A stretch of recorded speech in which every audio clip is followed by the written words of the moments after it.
ठीक है। Salient features of Indian constitution या कॉन्स्टिट्यूशन में लिखा। ठीक है, सेलिएंट का मतलब होता है कोई नोटिसेबल चीज़ या इंपॉर्टेंट चीज़, ठीक है, जो यूनिक चीज़ें हैं अपने कॉन्स्टिट्यूशन में, वो नोटिसेबल है। मतलब क्योंकि हमारा कहते हैं ना कॉन्स्टिट्यूशन जो है कॉपी पेस्ट वाला है, कई सारी जगह से हमने कॉपी पेस्ट करके बनाया कॉन्स्टिट्यूशन।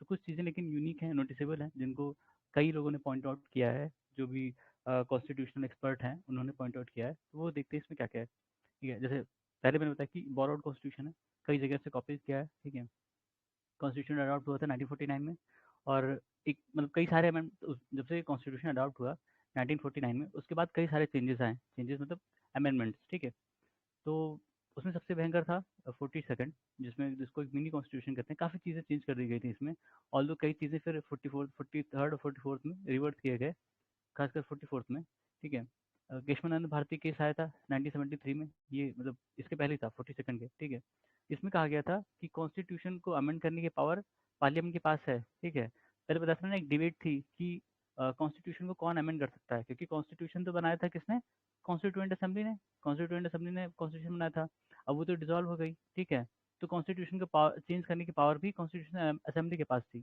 वो हायर बॉडी थी, हायर अथॉरिटी की बॉडी थी। पार्लियामेंट उतनी हायर अथॉरिटी की बॉडी नहीं थी, नहीं है, मतलब अपना कॉन्स्टिट्यू अपना जो पार्लियामेंट है वो सोवरेन नहीं है एकदम से। ठीक है, कि सारे कुछ भी कर सके। तो अब कॉन्स्टिट्यूशन कौन चेंज करेगा? जो आर्टिकल 368 है, आर्टिकल 368, हाँ, उसमें केवल प्रोसीजर लिखा हुआ है। ठीक है, कॉन्स्टिट्यूशन अमेंड करने का प्रोसीजर लिखा है, उसमें कहीं ये नहीं मेंशन है कि ये पावर दी जा रही है पार्लियामेंट को। ठीक है, तो अब ये समस्या आ गई।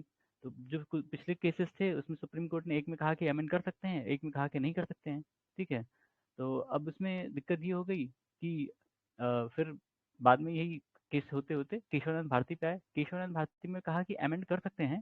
ठीक है, अमेंड कर सकते हैं, पर जो बेसिक स्ट्रक्चर है कॉन्स्टिट्यूशन का वो नहीं कर सकते, उसको अमेंड नहीं कर सकते। ठीक है, ठीक है, बेसिक स्ट्रक्चर उसको अल्टर नहीं कर सकते। आप अमेंडमेंट कर सकते हैं, मतलब जो 368 है वो आपको पावर दे रहा है अमेंडमेंट की भी। ठीक है, लेकिन वो बेसिक स्ट्रक्चर को अमेंड करने की या अल्टर करने की पावर नहीं दे रहा है। ठीक है, तो अब बेसिक स्ट्रक्चर क्या है, ये कॉन्स्टिट्यूशन कहीं नहीं लिखा है कि बेसिक स्ट्रक्चर क्या है। ठीक है, कॉन्स्टिट्यूशन में कहीं भी मेंशन नहीं है बेसिक स्ट्रक्चर का। ये सिर्फ सुप्रीम कोर्ट के निर्णय से आया है, और सुप्रीम कोर्ट ने कहा कि हम समय समय पे बताते रहेंगे कि बेसिक स्ट्रक्चर क्या चीज़ें हैं। ठीक है, तो उन्होंने कई चीज़ें पॉइंट आउट की हैं कि बेसिक स्ट्रक्चर जैसे पार्लियामेंट्री सिस्टम है। ठीक है, फेडरलिज्म, फेडरलिज्म कहीं भी मेंशन नहीं है अपने यहाँ। ठीक है, लेकिन उसको भी अपहोल्ड किया है एज अ फेडरल, मतलब बेसिक स्ट्रक्चर। ठीक है, और भी कई चीज़ें हैं जिनको इन्होंने बताया टाइम टाइम पे कि ये बेसिक स्ट्रक्चर हैं, उसको आप चेंज नहीं कर सकते। जैसे जो मतलब अपने यहाँ जुडिशरी है। ठीक है, जुडिशरी का इंडिपेंडेंस, ठीक है, वो भी बेसिक स्ट्रक्चर का पार्ट है, उसको भी अमेंड नहीं कर सकते। इसीलिए जो एनजैक आया था, एनजैक कानून आया था, उसको उसको निरस्त कर दिया था ना सुप्रीम कोर्ट ने। क्यों? क्योंकि उन्होंने कहा कि ये जो मतलब जुडिशरी की इंडिपेंडेंस है उसको हार्म कर रहा है। ठीक है, इसमें एग्जीक्यूटिव मेंबर्स हैं या जो इंडिपेंडेंट मेंबर्स हैं, वो कॉम्प्रोमाइज़ कर देंगे जो इंडिपेंडेंस है जुडिशरी की। ठीक है, इसलिए इसको निरस्त कर दिया गया था 2015 में, 2015 के आसपास। ठीक है, ठीक है, फिर salient features of Indian constitution उसी का हिस्सा है। तो कौन कौन से हैं, अगर पॉइंट आउट किया जाए तो कहा जाता है सबसे लेंथीएस्ट रिटन कॉन्स्टिट्यूशन है। ठीक है, कॉन्स्टिट्यूशन दो तरह के होते हैं, एक रिटन, ठीक है, एक रिटन और एक अनरिटन। ठीक है, अनरिटन, अनरिटन मतलब लिखा नहीं गया है कहीं। ठीक है, कन्वेंशन से आया है, उसमें कन्वेंशन वाली चीज़ें हैं, और जो रूल्स बनाए जाते हैं या लॉज बनाए जाते हैं, ठीक है, लॉज बनाए जाते हैं टाइम टाइम पे, उससे आता है अनरिटन वाले में। ठीक है, वहाँ कहीं भी आपको एक डॉक्यूमेंट नहीं मिलेगा जिस पे लिखा हो कि ये कॉन्स्टिट्यूशन है। ठीक है, अनरिटन वाले में वो उनके कन्वेंशन से, उनके लॉज से, उन सब से आता है, या सुप्रीम कोर्ट के निर्णय से, उनके यहाँ का जो सुप्रीम कोर्ट होगा उसके निर्णय से, उन सब से आएगा कि क्या चीज़ है, क्या नहीं करना चाहिए। जैसे मान लीजिए ब्रिटिश में, ठीक है, ब्रिटेन में रिटन कॉन्स्टिट्यूशन नहीं है। जो वहाँ के राइट्स हैं वो उनके लॉज वगैरह से आए कि ये आपको अधिकार है, ये अधिकार नहीं है। ठीक है, वो उनके लॉज से आता है। तो वो उनके यहाँ कॉन्स्टिट्यूशन नहीं है कि जहाँ लिखा हो कि ठीक है ये आपके फंडामेंटल राइट हैं, ये नहीं है, ये मतलब ये हैं। ठीक है, ऐसा उनके यहाँ नहीं है। उनके यहाँ लॉज वगैरह से आए हैं कि ये आपको ये करने का अधिकार है या ये करने का अधिकार नहीं है, ऐसे करके। ठीक है, रिटर्न में सारी चीज़ें रिटर्न फॉर्म में होती हैं। ठीक है, रिटर्न नॉर्मली जो फेडरल स्ट्रक्चर जहाँ पे होता है, जो भी पॉलिटी जहाँ पे फेडरेशन होगा, वहाँ पे रिटर्न की ज़रूरत पड़ती है। क्यों? क्योंकि आपको क्लियरली डिफाइन करना पड़ता है कि जो सेंटर में है और जो स्टेट में या प्रोविंसेस में है उनकी पावर्स क्या क्या हैं, तब आपको वहाँ रिटर्न की ज़रूरत पड़ेगी। ठीक है, वो कन्वेंशन और उससे नहीं चल पाएगा। रिटर्न और जो अनरिटन है वो नॉर्मली जहाँ यूनिटरी सिस्टम होता है, यूनिटरी सिस्टम, ठीक है, वहाँ ज़्यादातर आप देखेंगे कि अनरिटन होता है, ठीक है। फेडरेशन में आपको हमेशा दिखेगा कि एक रिटन कॉन्स्टिट्यूशन है, ऑल्दो जरूरी नहीं कि यूनिटरी में ना हो, ठीक है, ऐसा नहीं है। यूनिटरी में भी आपको दिखेगा रिटन कॉन्स्टिट्यूशन, पर नॉर्मली ऐसा देखने को मिलता है, ठीक है, अनरिटन कहाँ, ठीक है। तो लेंथीएस्ट कॉन्स्टिट्यूशन अपने यहाँ क्यों है? क्योंकि बहुत कॉम्प्रिहेंसिव, एलाबोरेट और डिटेल्ड डॉक्यूमेंट है अपने यहाँ का, ठीक है। जो पहला बना था, जब इनिशियली जो बना था अपने यहाँ कॉन्स्टिट्यूशन, उसमें प्रियम्बल था और 395 आर्टिकल्स थे, जिनको 22 पार्ट में डिवाइड किया गया था और 8 शेड्यूल थे, ठीक है। उसके बाद बताया गया कि 2019 तक काफ़ी सारे अमेंडमेंट हुए, तो प्रियम्बल के अलावा 470 आर्टिकल और जिनको 25 पार्ट में डिवाइड किया गया था, और 4 शेड्यूल और ऐड किए गए थे, ठीक है। मतलब 1951 से लेकर 2019 तक 20 आर्टिकल को डिलीट किया गया और एक पार्ट को डिलीट किया गया, और उसके अलावा 95 आर्टिकल नए इंक्लूड किए गए और 4 और पार्ट इंक्लूड किए गए थे और 4 शेड्यूल ऐड किए गए, ठीक है, ठीक है। तो इतना सारा चेंज कहीं नहीं हुआ, मतलब अगर आप एवरेज देखेंगे कि तो हर 10 साल पे करीब 10-12 अमेंडमेंट आपको देखने को मिलेगा, ठीक है, 10-12 अमेंडमेंट देखने को मिलेगा इंडिया में, हाँ, हर 10 साल पे। तो मतलब हर साल के हिसाब से 1-2 अमेंडमेंट तो है ही है, इस हिसाब से देखा जाता है, हाँ। तो उसके बाद है 1-2 से ज़्यादा ही है मेरे ख्याल से। फिर इसमें कह रहा है कि क्या रीज़न था कि इतना भयंकर साइज़ अपने कॉन्स्टिट्यूशन का क्यों रहा? एक ज्योग्राफिकल फैक्टर, कि हमारे जो कंट्री है उसमें मतलब माउंटेन रीजन भी है, ट्राइबल एरियाज़ भी हैं, इधर डेज़र्ट वगैरह भी हैं, साउथ में देख लो अलग से ज्योग्राफी है, ठीक है? तो सबको इनकॉर्पोरेट करने के लिए कि वहाँ के हिसाब से जो कानून हो, ठीक है? उनकी जो यूनिकनेस है उसको प्रोटेक्ट करने के लिए भी चीज़ें इंक्लूड की गई, ठीक है? जो आपने देखा आर्टिकल 371 है, आर्टिकल 371, हाँ, आर्टिकल 371, उसमें जो स्पेशल पावर्स दी गई हैं, स्पेशल चीज़ें मेंशन की गई हैं अलग-अलग जगहों के लिए, अलग-अलग स्टेट्स के लिए, ठीक है? वो उनकी जो यूनिकनेस है उस जगह की, उसके लिए है ना, अलग-अलग से, ठीक है? फिर हिस्टोरिकल फैक्टर है कि जो पुराने अपने यहाँ कानून बने थे, जैसे गवर्नमेंट ऑफ इंडिया एक्ट 1935 से चीज़ें हमने उठाई हैं, तो वो खुद ही बल्कि था, तो वहाँ से चीज़ें उठाएँगे तो भी बल्कि मिलेगा, ठीक है? अब मान लो कि वो जो गवर्नमेंट ऑफ इंडिया एक्ट 1935 है, वो खुद बहुत मोटे साइज़ का था, बहुत बल्कि कॉन्स्टिट्यूशन था या लॉ था। अब उसमें प्लस और जो ऐड करेंगे तो भाई ऑब्वियस सी बात है बल्कि हो जाएगा, ठीक है। फिर अपने यहाँ एक ही कॉन्स्टिट्यूशन है सेंटर और स्टेट के लिए, ठीक है। जैसे नॉर्मली होता है कि स्टेट में जो फेडरेशन यूनिट्स होती हैं उनकी अपनी कॉन्स्टिट्यूशन होती है और सेंटर की अपनी कॉन्स्टिट्यूशन होती है, कई जगह देखने को मिला है फेडरेशन में। पर अपने यहाँ जैसे फेडरल कहीं पे डिफाइंड नहीं है, लेकिन दोनों के लिए एक ही है, पावर अलग अलग मेंशन भले हैं, ठीक है, लेकिन दोनों के लिए एक ही में मेंशन है, अलग से नहीं कॉन्स्टिट्यूशन बनाया गया, तो इसलिए भी भारी हो गया है। फिर कह रहे हैं कि डोमिनेंस ऑफ लीगल ल्यूमिनरीज, मतलब जो जिनका लॉ एक्सपर्ट जिनको कहते हैं वो लोग भी इसमें थे। अब उन लोग के होने के कारण क्या हुआ कि जो लैंग्वेज है वो थोड़ी टिपिकल हो गई है, जैसे कोई चीज़ डायरेक्टली नहीं लिखा है कि ये चीज़ नहीं कर सकते हो, अब वो एक लाइन की चीज़ 5 लाइन में लिखी गई है कि देयर बाई हेयर बाई ऐसे करके, ठीक है, तो वो लंबा हो गया टेक्स्ट, जो एक लाइन में कह सकते थे वो 5 लाइन में कहा गया होगा, ठीक है। फिर इसमें बताया कि पहले तो ये था लेंथी, फिर उसका है कि ड्रॉन फ्रॉम वेरियस सोर्सेज, कई अलग अलग सोर्सेज से इनको लिया गया है।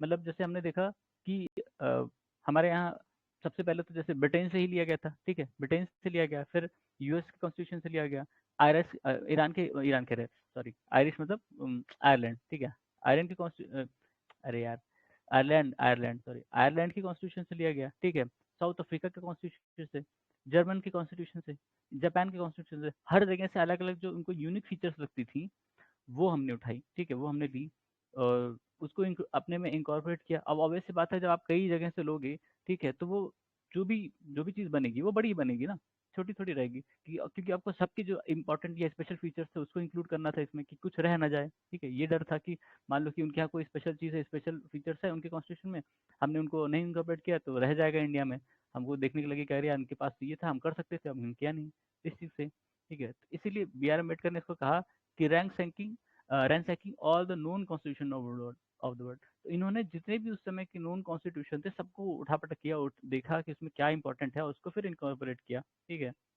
फिर हमारे यहाँ जो मतलब बहुत ज़्यादा चीज़ें हैं वो बताया था, गवर्नमेंट ऑफ इंडिया एक्ट 1935 से ली गई, और जो हमारा फिलोसफिकल पार्ट है, ठीक है, जैसे कि फंडामेंटल राइट और डीपीएसपी, वो मतलब अमेरिकन कॉन्स्टिट्यूशन और आयरिश कॉन्स्टिट्यूशन लिया गया, ठीक है। और जो स्ट्रक्चर स्ट्रक्चर वाला पार्ट है कि सेंटर होगा, पार्लियामेंट होगा, ठीक है, उसमें वो होंगे, पार्लियामेंट में 3 चीज़ें होती है ना अपने यहाँ, प्रेसिडेंट, लोकसभा और राज्यसभा, ठीक है। तो वो कहाँ से आया है? ये आया है ब्रिटिश कॉन्स्टिट्यूशन से। उनका स्ट्रक्चर हमने कॉपी किया। क्यों? एक रीज़न था कि हम जब 1935 तक या आज़ाद होने के पहले तक जो सिस्टम फॉलो कर रहे थे, जो स्ट्रक्चर फॉलो कर रहे थे, वो ब्रिटिश स्ट्रक्चर था एक तरह से ना, कि उनके यहाँ जैसा सिस्टम होता है, पार्लियामेंट्री सिस्टम होता है, तो हमने पार्लियामेंट्री सिस्टम इसीलिए लिया, ठीक है, कि हम उसके हमारे जो लोग हैं या जो उस समय की पॉलिटिक्स थी, वो अकस्टम हो चुकी थी उसके। चाहते तो मतलब प्रेसिडेंशियल सिस्टम भी ले सकते थे, लेकिन हम उससे अकस्टम नहीं थे। लोगों को पता नहीं था कि कैसे इसमें कैसे वोट करना है। अब फर्स्ट पास द पोल सबको पता है, सब फर्स्ट पास द पोल वाले में कि वो जिसको ज़्यादा वोट मिलेगा वो जीत जाएगा। अब उनको अगर हम क्या कहते हैं प्रोपोर्शनल रिप्रेजेंटेटिव समझाएंगे तो मुश्किल हो जाएगी, क्योंकि वो बहुत मतलब थोड़ा टिपिकल वो है, ठीक है चीज़। तो यही सब चीज़ थी। फिर blend of rigidity and flexibility, flexibility. तो इसमें क्या है कि मतलब जो हमारा कॉन्स्टिट्यूशन है उसमें वो रिजिड भी है और फ्लेक्सिबल भी है। रिजिड किस सेंस में? जैसे हमें कोई चीज़ चेंज करना हो, ठीक है, मतलब कि अमेंडमेंट करना हो, कोई कई सारे अमेंडमेंट है जिसमें आपको स्पेशल मेजोरिटी चाहिए, ठीक है। जो खासकर जो 368 के अंदर में अमेंडमेंट होने हैं, वो उसके लिए स्पेशल 2 तरह की स्पेशल मेजोरिटी है ना, ठीक है। तो स्पेशल चाहिए कि टू थर्ड, टू थर्ड वाली है, ठीक है, टू थर्ड वाली प्लस इसमें क्या है, टू थर्ड प्लस इस हाफ स्टेट है, हाफ ऑफ द स्टेट, ठीक है। तो ये स्पेशल मेजोरिटी 368 को अमेंड करने के लिए। लेकिन कई ऐसे अमेंडमेंट भी हैं जिसको सिंपली जैसे लॉ बनाते हैं उस हिसाब से बनाओगे, उस हिसाब से करोगे तो भी हो जाएगा। जैसे स्टेट के केस में, स्टेट बनाना, इसके कोई नया स्टेट क्रिएट करना हो, कोई नया स्टेट क्रिएट करना हो, तो वो जैसे सिंपली हम लॉ बनाते हैं, ठीक है, सिंपल लॉ बनाया जाता है, उसकी तरह से हो सकता है। वो भी एक अमेंडमेंट है, लेकिन उसको अमेंडमेंट काउंट नहीं किया जा सकता, क्योंकि वो 368 के अंदर में नहीं आता, आर्टिकल 368 के अंदर में नहीं आता, ठीक है। इसलिए उसको अमेंडमेंट, वो अमेंडमेंट है पर उसको अमेंडमेंट माना नहीं जाता है, ठीक है। जो नए स्टेट बनाए जाते हैं उनका नाम या बाउंड्री क्रिएट की जाती हैं, बाउंड्री शिफ्ट की जाती हैं, वो अमेंडमेंट है कॉन्स्टिट्यूशन पे, पर उसको अमेंडमेंट माना नहीं जाता 368 के अंदर में, ठीक है। तो एक तरह के इसीलिए हम कहते हैं कि दोनों का सिंथेसिस है इसमें।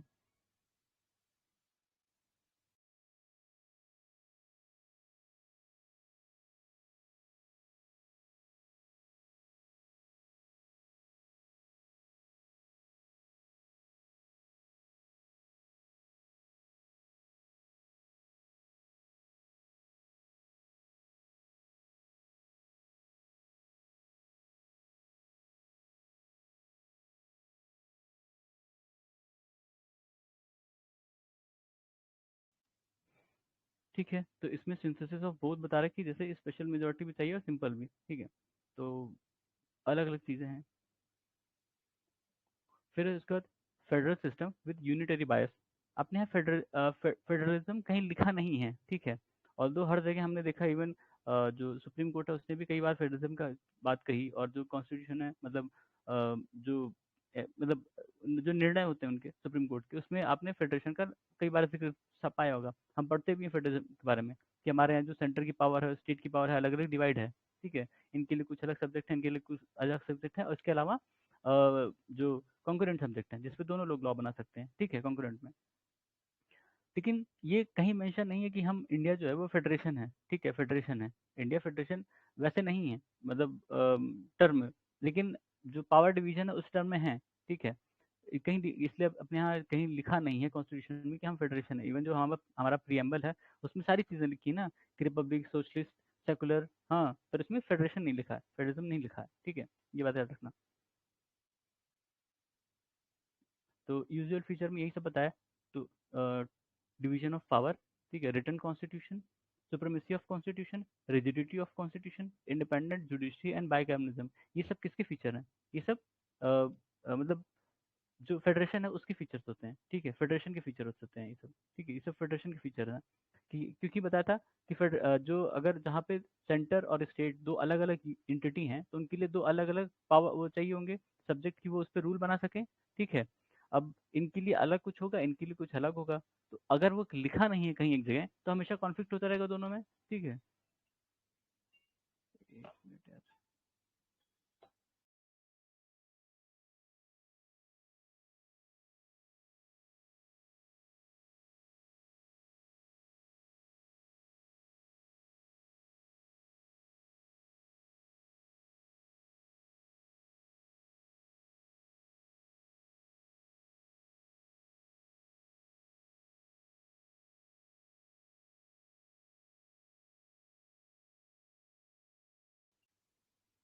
ठीक है।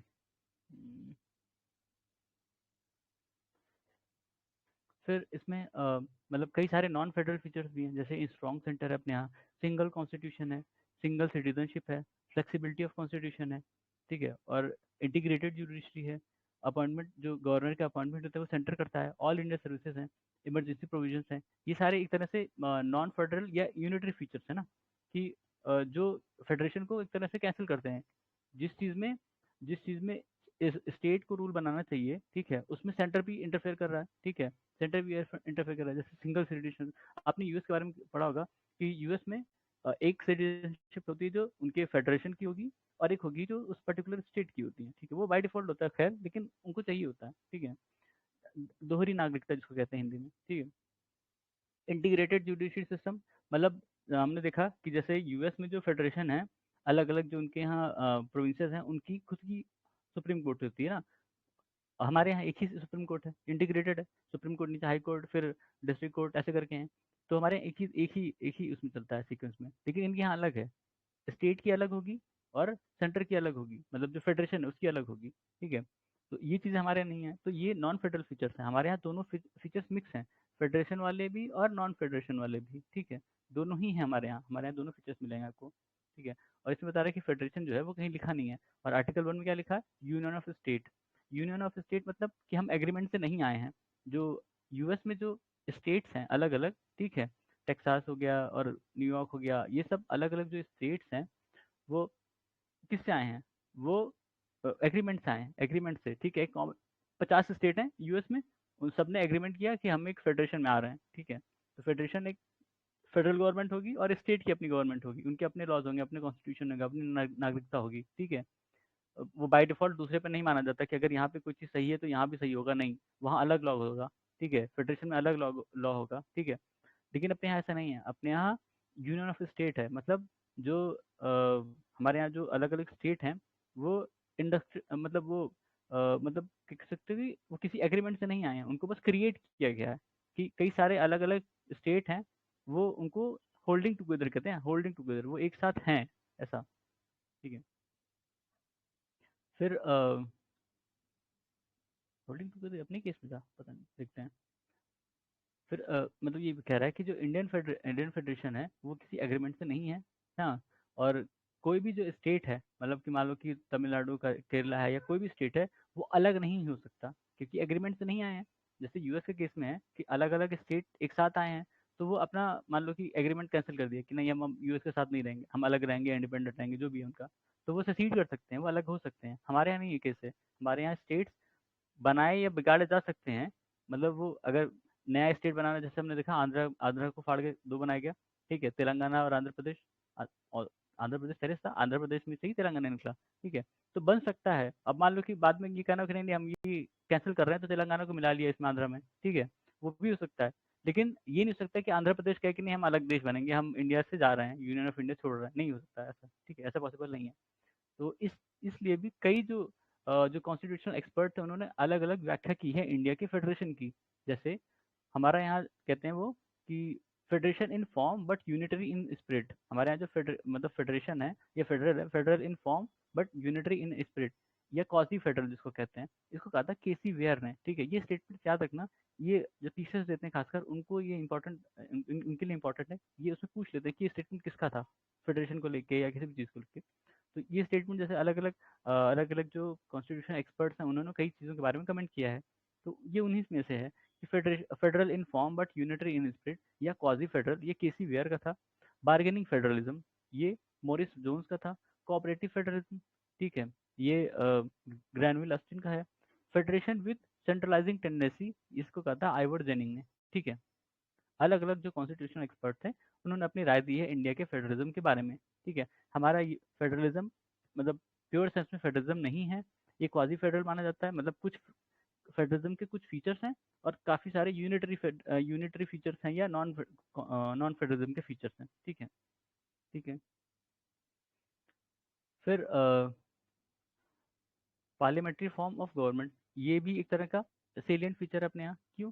क्योंकि पार्लियामेंट्री फॉर्म ऑफ गवर्नमेंट हमने क्यों लिया, क्योंकि हम ब्रिटिश सिस्टम था उसके अकस्टम थे, जब आज़ादी हमें मिली उस समय जो हमारा सिस्टम चल रहा था वो पार्लियामेंट्री फॉर्म ही चल रहा था, ब्रिटिश वाला, ठीक है। तो उसको ही हमने चूज़ किया क्योंकि लोग इसके अकस्टम थे, पॉलिटी लोग और जो भी सिस्टम था उस समय उसके अकस्टम था, सबको पता था कि इसमें क्या होता है, ठीक है। अमेरिकन प्रेसिडेंशियल ऑल प्रेफ़र किया जाता था, प्रेफ़र किया गया था कुछ टाइम के लिए, प्रेफ़र मतलब एक्सेप्ट नहीं किया था, इस पे डिबेट चली थी उसमें कॉन्स्टिट्यूएंट असेंबली में, पर इसको रिजेक्ट कर दिया गया इसीलिए इन्हीं सब कारणों से कि हम भाई एक तो मतलब ये हमें लगता था कि मतलब अकस्टम्ड है, प्लस ये सारी चीज़ों को इनकॉर्पोरेट करता है, ठीक है। इनकॉर्पोरेट मतलब जैसे हमारे यहाँ डाइवर्सिटी बहुत ज़्यादा है, ठीक है, डाइवर्सिटी बहुत ज़्यादा है, तो पार्लियामेंट्री सिस्टम में हर हर जगह को रिप्रेजेंट किया जा सकता है, ठीक है। नहीं, पार्लियामेंट्री सिस्टम में मतलब हर जगह से लोग इलेक्ट हो सकते हैं और इलेक्शन का हमने देखा था तरीका फर्स्ट पास द पोल, ठीक है, फर्स्ट पास द पोल, जिसको फर्स्ट एफटी नहीं यार, फर्स्ट पास द पोल ऐसे करके है वो, first past the pole, FPTP, ठीक है। एफपीटीपी, तो एफपीटीपी पे हमारे यहाँ इलेक्शन होता है, मतलब मान लो कि 4 कैंडिडेट हैं, ठीक है, 4 कैंडिडेट हैं, ठीक है। अब इसमें से जैसे प्रेसिडेंशियल सिस्टम में क्या होता है कि जब इलेक्शन होता है वो प्रोपोर्शनल रिप्रेजेंटेटिव होता है, प्रोपोर्शनल रिप्रेजेंटेशन पे होता है, ठीक है। तो उसमें क्या होगा कि जिसको 50% से ज़्यादा वोट मिलेंगे वही इलेक्टेड माना जाएगा, ठीक है। हमारे यहाँ ऐसा सिस्टम नहीं है, ये जो 4 हैं इसमें से जो सबसे ज़्यादा वोट पाएगा, ठीक है, इसमें से जो सबसे ज़्यादा पाएगा वो जीतेगा, वो जरूरी नहीं कि 50% हो या उससे ज़्यादा।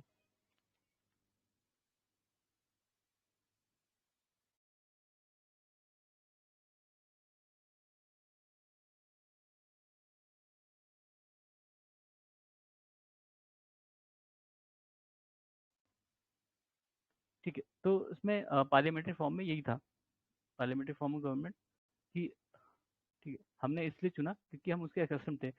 पार्लियामेंट्री फॉर्म ऑफ को वेस्टमिनिस्टर सिस्टम भी कहते हैं, वेस्टमिनिस्टर मॉडल ऑफ गवर्नमेंट, ठीक है। क्यों कहते हैं? क्योंकि जो ब्रिटिश पार्लियामेंट का ऑफिस है या पार्लियामेंट है वो वेस्टमिनिस्टर पर है, एक जगह है, ये नाम है, तो उसी मॉडल पे इसको हम कहते हैं, ठीक है। इसमें इसमें भी फीचर्स हैं कुछ जो इंडिया में है, मतलब features of parliamentary government India, क्या क्या फीचर्स हैं भाई? कि हमारे यहाँ नॉमिनल और रियल एग्जीक्यूटिव दोनों होते हैं, ठीक है। मेजोरिटी पार्टी रूल होती है, जिस पार्टी के सबसे ज़्यादा सीट्स होंगी वो रूल करेगा इस हिसाब से।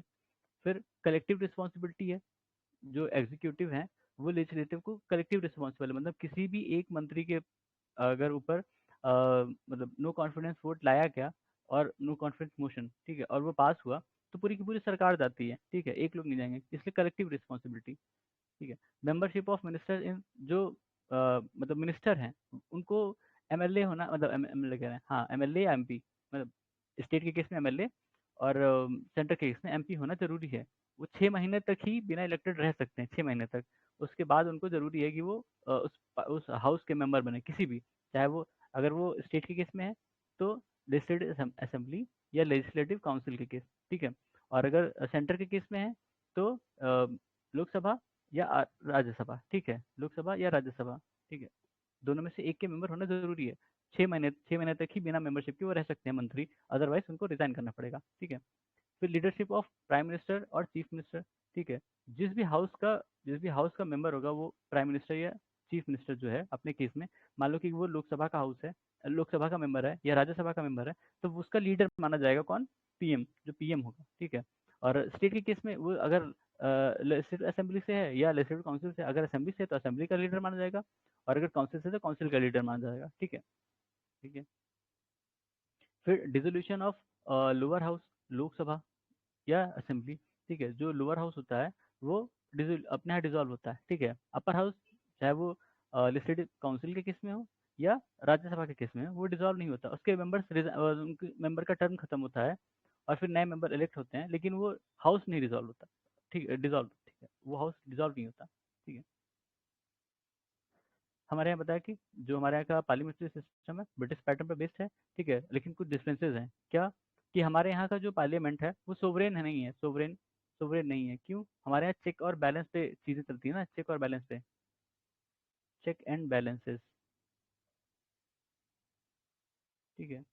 गवर्नमेंट क्या होती है? हम नॉर्मली जब गवर्नमेंट होती है तो हम उसको एग्जीक्यूटिव के सेंस में कहते हैं कि ये गवर्नमेंट है, मोदी गवर्नमेंट है, ठीक है, गवर्नमेंट, लेकिन ये नहीं होती है। गवर्नमेंट का मतलब होता है 3 ऑर्गन्स होते हैं ना गवर्नमेंट के, एग्जीक्यूटिव, लेजिस्लेटिव और जुडिशरी, ठीक है, तीन तीन वो होते हैं, एग्जीक्यूटिव, लेजिस्लेटिव और जुडिशरी, ठीक है। ये तीनों मिला के गवर्नमेंट बनती है, ठीक है। जो हम गवर्नमेंट कहते हैं, गवर्नमेंट गवर्नमेंट इसकी गवर्नमेंट उसकी गवर्नमेंट, वो अलग चीज़ है, ठीक है। लीगल सेंस में या उस सेंस में गवर्नमेंट का मतलब होता है तीनों चीज़ें मिला के, ठीक है। तो जो हमारे यहाँ का जो ये पार्लियामेंट्री फॉर्म है, उसमें ये तीनों के पास अलग अलग डिफरेंट पावर हैं, ठीक है, एग्जीक्यूटिव के, लेजिस्लेटिव के और जुडिशरी के। और ये तीनों एक दूसरे को चेक और बैलेंस करती हैं कि कोई एक दूसरे पे हावी ना हो या अपने हिसाब से ना चले, जो कॉन्स्टिट्यूशन है उसके हिसाब से चले, ठीक है। Legislative executive. लेकिन हमारा जो एग्जीक्यूटिव है और लेजिस्लेटिव है वो ओवरलैपिंग है, ठीक है, ओवरलैपिंग है, ठीक है। लेकिन जो ब्रिटिश पार्लियामेंट है, ब्रिटिश का सिस्टम है, वहाँ पे तीनों ही चीज़ें ओवरलैपिंग है, ठीक है। जो एग्जीक्यूटिव है वो, और लेजिस्लेटिव है वो, और जुडिशरी है वो, ठीक है, जुडिशरी। ये तीनों ही ओवरलैपिंग है। इसके इसका मेंबर इसका भी मेंबर हो सकता है, इसका भी हो सकता है, इन दोनों के मेंबर भी इसके हो सकते हैं, ऐसे करके। हमारे यहाँ सिस्टम नहीं है। हमारे यहाँ जो लेजिस्लेटिव है और एग्जीक्यूटिव है, केवल वही केवल वही जो है वो ओवरलैप हो सकते हैं। जुडिशरी एकदम अलग होगी हमेशा, इंडिपेंडेंट जुडिशरी है ना अपने यहाँ, ठीक है। प्लस आपने यूएस का सिस्टम देखा होगा, यूएस में तो तीनों ही अलग होते हैं, ठीक है, तीनों ही अलग होंगे। लेजिस्लेटिव, एग्जीक्यूटिव और जुडिशरी, ये तीनों ही इंडिपेंडेंट हैं, अलग हैं। तीनों ओवरलैप नहीं करते कहीं पे भी, ठीक है। मतलब उसके जो मेंबर हैं वो इसके मेंबर नहीं होंगे, और इसके जो मेंबर हैं वो इसके मेंबर नहीं होंगे, और इनके भी उल्टा, ठीक है। उनके सबके मेंबर अलग अलग होंगे। हमारे यहाँ जो मिनिस्टर है वो पार्लियामेंटेरियन भी है, ठीक है। उनके यहाँ नहीं होता। उनके यहाँ मिनिस्टर मिनिस्टर होता है, या सेक्रेटरी इसको कहते हैं, और वो पार्लियामेंटेरियन नहीं होगा, ठीक है। ठीक है, फंडामेंटल डिफरेंस ये है। और हमारे यहाँ एक और डिफरेंस है, हमारे यहाँ और ब्रिटिश में, कि हमारे यहाँ रिपब्लिक है, मतलब इलेक्टेड हेड है। उनके यहाँ मोनार्की है, ठीक है, हेरिडिटी मोनार्की है, कि जो उनके यहाँ का किंग या क्वीन होगा उसके बेटे ही वो वहाँ के हेड होंगे, मतलब वहाँ के जो स्टेट हेड होते हैं, ठीक है, उनके ब्रिटेन के, ठीक है। इसीलिए मतलब हमारे यहाँ जो प्राइम मिनिस्टर का इंपॉर्टेंस है बहुत ज़्यादा है, पार्लियामेंट्री सिस्टम में प्राइम मिनिस्टर का इंपॉर्टेंस बहुत ज़्यादा होता है। इसी उसको लीडर ऑफ द हाउस, ठीक है, उसको लीडर ऑफ द हाउस कहते हैं ना। तो इसीलिए इसको कभी कभी सिस्टम को, चाहे वो ब्रिटेन का हो चाहे इंडिया का हो, उसको प्राइम मिनिस्टीरियल गवर्नमेंट कहते हैं, ठीक है। हमने सुना मोदी गवर्नमेंट, ठीक है, मनमोहन सिंह जी गवर्नमेंट, ठीक है, ऐसे करके। तो वो प्राइम मिनिस्टीरियल गवर्नमेंट कहलाती है, ठीक है। इसके बाद क्या है इसमें, synthesis of parliament sovereignty and judicial supremacy. हमारे यहाँ मतलब आप ब्रिटिश ब्रिटिश वाला देखें, ब्रिटिश में क्या है, ब्रिटिश में पार्लियामेंट्री पार्लियामेंट्री जो है वो, पार्लियामेंट जो है वो सुप्रीम है, ठीक है। और यूएस में क्या है, यूएस में जुडिशरी सुप्रीम है, ठीक है, जुडिशरी सुप्रीम है। तो इसमें दिक्कत क्या आती है कि ब्रिटिश पार्लियामेंट जो भी कानून बनाएगा वही माना जाएगा, वही सुप्रीम होता है, ठीक है। अगर वहाँ की सुप्रीम कोर्ट ने कोई डिसीजन दे दिया, उसको भी अगर ओवरकम करना है या वो करना है, तो वो पार्लियामेंट फिर से लॉ बनाएगी और वो सुप्रीम होगा, ठीक है। यूएस में जुडिशरी जो फाइनल वर्डिक्ट देगी वो सुप्रीम होगा, ठीक है। उन्होंने कुछ भी बनाया, वो सुप्रीम नहीं है। मतलब एक तरह से तब तक होगा जब तक वो उसको जुडिशरी एक तरह से कह नहीं देती कि हाँ ये चीज़ सुप्रीम है या नहीं है, ठीक है। तो अलग सिस्टम है। हमारे यहाँ क्या है, दोनों का सिंथेसिस है, ठीक है, दोनों का सिंथेसिस है। क्योंकि ना जुडिशरी अपने यहाँ सुप्रीम है और ना पार्लियामेंट अपने यहाँ सुप्रीम है, दोनों ही सुप्रीम नहीं है। इंडिपेंडेंट है पर सुप्रीम नहीं है, ठीक है, समझना। जो लेजिस्लेटिव है और जुडिशरी है, ये दोनों अपने यहाँ इंडिपेंडेंट हैं, मतलब अलग अलग हैं, दोनों एक दूसरे के मेंबर नहीं हो सकते। लेकिन ये सुप्रीम नहीं है, ना लेजिस्लेटिव और ना जुडिशरी, ठीक है। तो चेक्स एंड बैलेंस वाला केस है अपने यहाँ। दोनों जो पावर्स हैं, सोवरेंटी के पावर्स हैं, वो उसको बैलेंस करते हैं एक दूसरे के, ठीक है। तो हमारे यहाँ जैसे जुडिशरी रिव्यू है, ठीक है, हमारे यहाँ जुडिशियल रिव्यू होता है। जुडिशियल रिव्यू वो किसको रिव्यू करती हैं, जो एग्जीक्यूटिव या लेजिस्लेचर के लॉज हैं। जो लेजिस्लेटिव जो भी लॉ बनाएगा, उसको उसको क्या कहते हैं, जुडिशरी जो है वो रिव्यू करेगी, ठीक है। जुडिशरी रिव्यू करेगी, बताएगी कि सही है गलत है नहीं है, जो भी है, ठीक है। और अगर मान लो कि कोई कई बार क्या होता है कि कोई जुडिशरी ने कोई वर्डिक्ट दिया, ठीक है, उसको भी ओवरकम करने के लिए पार्लियामेंट लॉ बना सकती है, ठीक है। जैसे अभी हमने देखा था ये इलेक्शन कमिश्नर वाले केस में। इलेक्शन कमिश्नर वाले केस में क्या हुआ था कि जुडिशरी ने लॉ पहले अपने हिसाब से कानून बनाया, एक तरह का वर्डिक्ट दिया था कि जो इलेक्शन कमीशन होगा, इलेक्शन कमीशन और कमिश्नर, उनका अपॉइंटमेंट एक कमेटी करेगी, जिस कमेटी में सीजीआई होंगे, पीएम होंगे, ठीक है। और कौन, अपोजिशन लीडर, ठीक है, अपोजिशन लीडर, जिसको लूप कह सकते हो, लीडर ऑफ अपोजिशन, या जो जिसकी सबसे बड़ी पार्टी हो, हाँ, जिसकी सबसे बड़ी पार्टी हो लोकसभा में, ठीक है। और कौन, और एक शायद मिनिस्टर थे ना, कोई मिनिस्टर भी था, यूनियन मिनिस्टर, तो लेकिन जो कानून बनाया फिर लेजिस्लेचर ने, मतलब पार्लियामेंट ने जो कानून बनाया, उसमें सीजीआई को हटा दिया। ठीक है, उसमें कौन कौन है? सिर्फ पीएम है, लीडर ऑफ अपोजिशन और एक यूनियन मिनिस्टर, शायद होम मिनिस्टर है ना। उसमें यही तीनों लोग हैं जो कमेटी बनाई गई है इलेक्शन कमीशन और कमिश्नर को सेलेक्ट करने के लिए। ठीक है, पार्लियामेंट ने बनाया वो कानून। तो ये चीज़ है अपने यहाँ कि चेक्स एंड बैलेंसेस है। और जहाँ यूएस के केस में ऐसा नहीं होता। जो उन्होंने लास्ट अमेंड कर दिया, मतलब सुप्रीम कोर्ट ने जो कह दिया वही फाइनल वर्डिक्ट होती है उसमें। ठीक है, उसको अमेंड नहीं कर सकते वो, या उस पर कानून नहीं बना सकते। ठीक है, हमारे यहाँ बना सकते हैं। तो American constitution provide due process of law, ठीक है, against procedure establish by law, जो हमारे यहाँ पे है। हमारे यहाँ पे प्रोसीजर स्टेब्लिश बाई लॉ है, और उनके यहाँ पे क्या है? ड्यू प्रोसेस ऑफ लॉ है। ठीक है, प्रोसीजर स्टेब्लिश बाई लॉ शायद ये जापान से लिया गया है, ठीक है, जापान से लिया गया। जापान कॉन्स्टिट्यूशन से। तो इसमें क्या होता है? इसमें प्रोसीजर देखा जाता है कि आपने सारे प्रोसीजर फॉलो किए हैं कि नहीं फॉलो किए हैं। मतलब वो बिल पहले इंट्रोड्यूस होगा, फिर उसकी रीडिंग होगी, रिव्यू होगा, जो भी है, फिर वो पास होगा वोट से उसके। ठीक है, ये सब देखा जाता है। ये होता है कि प्रोसीजर स्टेब्लिश बाई लॉ।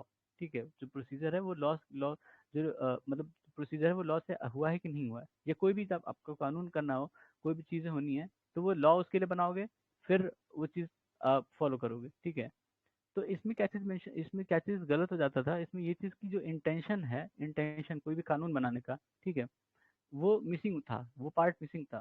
तो दिक्कत हो गई कि कई का सारे कानून बन गए उल्टे सीधे, वो उन्होंने सारे प्रोसीजर फॉलो किया, और लेकिन क्या कहते हैं, उसका जो इंटेंशन वो अच्छा नहीं है, तो फिर क्या दिक्कत है?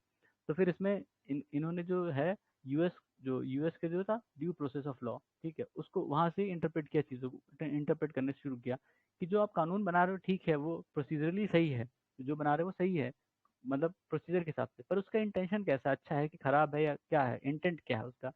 तो वो चीज़ें चेक होने लगी। अब अपने यहाँ जो है दोनों ही चीज़ें, ठीक है, अपने यहाँ ये दोनों ही फॉलो करते हैं, ड्यू प्रोसेस ऑफ लॉ और procedure establish by law. Procedure establish by law ये आर्टिकल 21 में है, लेकिन जो ड्यू प्रोसेस ऑफ लॉ है वो आर्टिकल में नहीं है, कहीं भी किसी भी आर्टिकल में नहीं है। लेकिन ये हमारी सुप्रीम कोर्ट उसको फॉलो करती है। ठीक है, हमारे जो पार्लियामेंट है जो लॉ बनाती है उसको चेक करने के लिए। ठीक है। ठीक है, फिर क्या है? Integrated and independent judiciary. ठीक है, ये हमने देखा है। इंटीग्रेटेड मतलब कि सुप्रीम कोर्ट है, ठीक है, सुप्रीम कोर्ट है, उसके नीचे हाई कोर्ट है, ठीक है, उसके बाद डिस्ट्रिक्ट कोर्ट है, फिर डिस्ट्रिक्ट कोर्ट के नीचे भी जो उसकी होती हैं। ठीक है, तो ये सब एक सीक्वेंस में है, एक सीक्वेंस में है। ठीक है, जो जो सुप्रीम कोर्ट कह देगा वो हाई कोर्ट को मानना पड़ेगा, जो हाई कोर्ट कह देगा वो डिस्ट्रिक्ट कोर्ट को मानना पड़ेगा, जो डिस्ट्रिक्ट कोर्ट कह देगा वो उसके नीचे की कोर्ट को मानना पड़ेगा। ठीक है, ऐसे चलता है ये इंटीग्रेटेड, सबसे ऊपर हायरार्की में इसमें। ठीक है, उसके नीचे ये हाई कोर्ट्स हैं। हाई कोर्ट्स के ही पैरेलल में ट्रिब्यूनल्स आती हैं आपकी। ठीक है, ट्रिब्यूनल से हाई कोर्ट के पैरेलल में आती हैं, वो हाई कोर्ट से बड़ी नहीं है लेकिन पैरेलल में आती हैं। फिर उनसे नीचे डिस्ट्रिक्ट कोर्ट्स वगैरह हैं। ठीक है, ऐसे। लेकिन जो जो हमने वहाँ देखा यूएस कॉन्स्टिट्यूशन का सिस्टम है, वहाँ जो सुप्रीम कोर्ट है दो हैं, दो तरह की हैं। एक किसी जो स्टेट्स हैं, स्टेट की सुप्रीम कोर्ट है, और एक फेडरल की सुप्रीम कोर्ट है। ठीक है, फेडरल वाली। ठीक है, फेडरल वाली अलग अलग सुप्रीम कोर्ट है।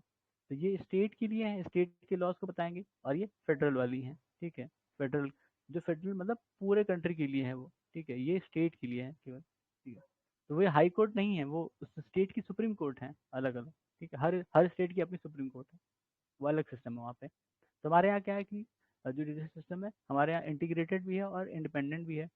इंडिपेंडेंट इन द सेंस कि उसमें जो लेजिस्लेचर है, ठीक है, लेजिस्लेचर और एग्जीक्यूटिव, ठीक है, एग्जीक्यूटिव, इनका इंटरफेरेंस नहीं है, इनका इंटरफेरेंस किसी भी तरह से नहीं है, तभी वो इंडिपेंडेंट है। ठीक है, मतलब वो ये नहीं डिसाइड कर सकते कि तुम क्या करोगे या क्या नहीं करोगे। यही सिस्टम यूएस में भी है। ठीक है, यूएस में भी यही सिस्टम है, लेकिन ये सिस्टम ब्रिटिश में नहीं है, ब्रिटेन में नहीं है। ठीक है, ब्रिटेन में अलग है, ब्रिटेन में अलग है, वहाँ इंटरफेरेंस चलता है।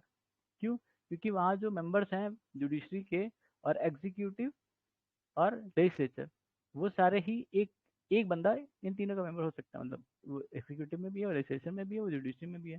ठीक है, तो वो हो सकता है वहाँ पे, इसलिए वो इंडिपेंडेंट नहीं है।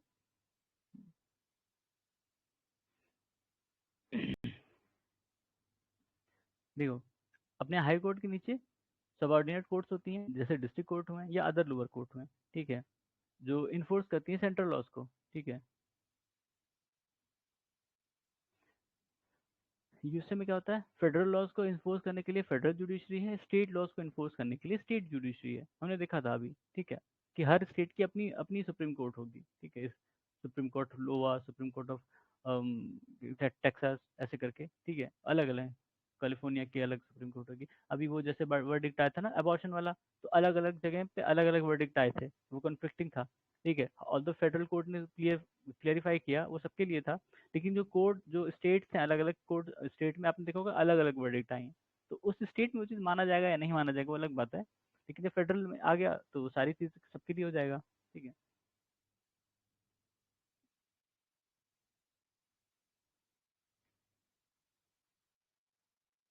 अपने यहाँ जो सुप्रीम कोर्ट है ये कह रहा है कि supreme court normally federal court होता है, फेडरल मतलब सबके लिए, दोनों के लिए, सेंटर के लिए भी स्टेट के लिए भी, ठीक है, तो वो फेडरल हो गया कोर्ट।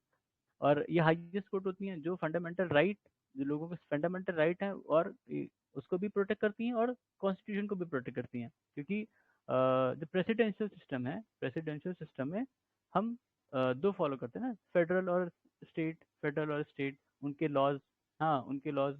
तो उसको प्रोटेक्ट करने के लिए आपको एक अलग से इंडिपेंडेंट चाहिए होगा जुडिशरी, जो इन दोनों के लॉज को प्रोटेक्ट करे, या उनके पावर्स को प्रोटेक्ट करे, या डिफाइन करे, या लिमिट करे, ऐसा करके, ठीक है।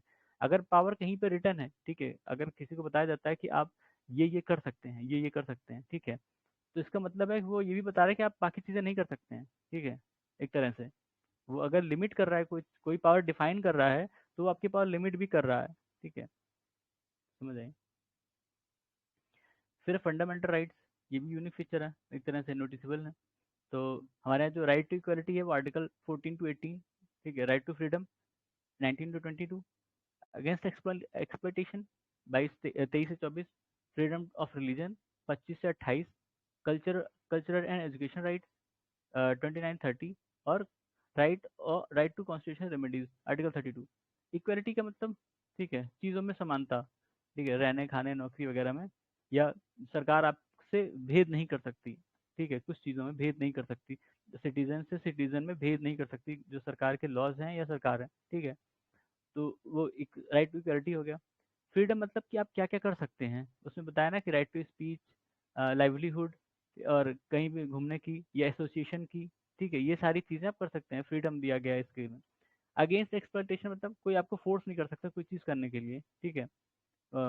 कोई भी जैसे बेगारी होती है कि फोर्स लेबर, वो नहीं करवा सकता आपसे, या बच्चों को किसी भी एक्सप्लॉइटेटिव जगह पे एम्प्लॉयमेंट नहीं दे सकते हैं, ठीक है, ऐसी चीज़ें। फिर राइट फ्रीडम ऑफ रिलीजन, आपका कंसाइंस होना चाहिए कि आप कौन सा धर्म फॉलो करना चाहते हो, ठीक है, हिंदू बनना चाहते हो, मुस्लिम बनना चाहते हो, वो आपके ऊपर है, इसमें स्टेट नहीं इंटरफेयर कर सकता। ऑल्दो भी देखो यूसीसी वाला केस आया है, उसमें इसी चीज़ पे ज़्यादा पॉइंट आउट किया गया है, ठीक है। तो उसमें ये कि राइट मतलब आप कोई भी धर्म अपना सकते हो, प्रोपोगेट कर सकते हो, ठीक है, कन्वर्ट नहीं कर सकते, लेकिन ठीक है, कन्वर्ट नहीं कर सकते किसी को जबरदस्ती। कोई कन्वर्ट होना चाहता है तो अलग बात है, आप नहीं कर सकते हो, ठीक है। प्रोपेगेट कर सकते हो अपने धर्म को, कहाँ जहाँ मन के वहाँ जाओ, स्प्रेड करो, फैलाओ, लेकिन वो रिलीजियस हार्मनी बनी रहनी चाहिए, अदरवाइज वो फिर लॉ एंड ऑर्डर केस हो जाएगा, ठीक है। फिर कल्चरल एंड एजुकेशनल राइट, ये नॉर्मली माइनॉरिटीज़ के केस में है, ठीक है, 29 और 30, कि वो अपने जो उनके कल्चर हैं और एजुकेशन राइट्स हैं उसको मेंटेन कर सकते हैं, ठीक है, अपने एजुकेशन इंस्टीट्यूशन बना सकते हैं, वहाँ पे अपने रिलीजन की टीचिंग दे सकते हैं। जैसे कई सारे केसेस में हमने देखा कि जो पर्टिकुलर रिलीजन के जो एजुकेशन इंस्टीट्यूट्स हैं वहाँ पे वो अपने जो इंस्ट्रक्शन रिलीजियस इंस्ट्रक्शंस है वो दे सकते हैं, जैसे मदरसा होती हैं, ठीक है, वो मुस्लिम एजुकेशन इंस्टीट्यूशन है, ठीक है, वहाँ पे वो अपने कुरान या इबादत उसकी पढ़ाई करा सकते हैं, कुरान या हदीस की, ठीक है, वो सब कर सकते हैं। हिंदूज भी कर सकते हैं, हिंदू के लिए भी ऐसा नहीं कि बाकी के लिए मना है, ठीक है, आप भी बनाइए, आप भी कीजिए, ठीक है, या कोई और जैन धर्म वाले, सिख वाले हैं, वो भी कर सकते हैं, ठीक है। तो ये राइट टू रिलीजन लॉ पर मेनली प्रोटेक्ट किया गया है माइनॉरिटीज केस में, ठीक है, माइनॉरिटीज के। ऑल्दो माइनॉरिटी वर्ड कहीं डिफाइन नहीं किया गया है किसी भी कॉन्स्टिट्यूशन में या किसी भी लॉ में, कहीं भी माइनॉरिटी वर्ड डिफाइन नहीं है। माइनॉरिटी मेंशन है, ठीक है, पर डिफाइन नहीं है कि कितने परसेंट को माइनॉरिटी कहोगे आप, ठीक है। माइनॉरिटी मन कहीं भी डिफाइंड नहीं है, मेंशन है, डिफाइन नहीं है। फिर राइट टू कॉन्स्टिट्यूशनल रेमेडीज, जो इतने राइट्स हैं, आपको इतने राइट्स जो मिले हैं कॉन्स्टिट्यूशन से, अगर इनका इन्फ्रिंजमेंट होता है, गवर्नमेंट किसी भी तरह से रूल से या लॉ से किसी भी चीज़ से आपको, या कोई दूसरा इंडिविजुअल इसको हार्म करने की कोशिश करता है आपके इन राइट्स को, इन फ्रीडम्स को, ठीक है, तो आप कॉन्स्टिट्यूशनल रेमेडीज दे सकते हो आर्टिकल 32 के तहत, और 226 भी, वो हाई कोर्ट के केस में, हाई कोर्ट केस में 226 है, ठीक है, ये कोर्ट के केस में, ठीक है। नॉर्मली जब आर्टिकल इसको इसको तब इस्तेमाल करने को कहा गया कि जब सीधे सीधे आपका आर्टिकल 2021 राइट टू लाइफ वो हार्म हो, तो आप सीधे जाइए सुप्रीम कोर्ट, ठीक है। बाकी केस में आप 226 भी इस्तेमाल कर सकते हो, ठीक है।